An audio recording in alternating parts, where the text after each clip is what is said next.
હું પણ આવી સુંદર રસોઈ બનાવું અને તમને જમાડું. બોલે એમ તો કે હા. એટલે આ નાની વહુને એ રસોડાની અંદર મોટી વહુ એ પ્રવેશ કરવા દેતી નહોતી. એટલે આ મહાત્માજીએ જે મોટી વહુ હતી એમને કહ્યું કે બેન, હવે મારે કાલે જે જમવાનો લાભ લેવો છે તે આ જે નાની વહુ છે તે બનાવશે. એટલે જે પેલી મોટી વહુ હતી એ જોર કરીને બોલી, મહારાજ, હજુ તો એને ઘોડાનું પાણી કેવી રીતે વિછરવું એ વિછરતા પણ આવડતું નથી. એટલે આ તો ભગવાન હતા, અંતર્યામી રૂપે મહાત્મા રૂપે આવ્યા હતા.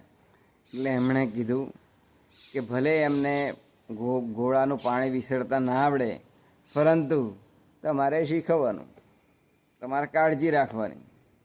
પરંતુ આ મોટી બહુને ખૂબ ઈર્ષ્યા, એટલે નાની બહુને એ રસોડામાં પ્રવેશવા દેતી નહોતી. પરંતુ આ મહાત્માજીએ કહ્યું એટલે બીજા દિવસે આ નાની બહુ એ રસોઈ બનાવતી હતી.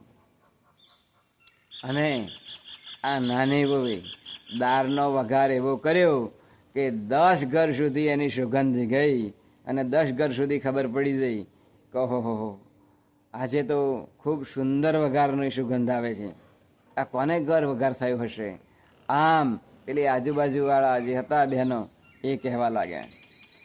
થોડા સમય પછી એ મહાત્માજી એમને ઘરે જમવા માટે આવે છે.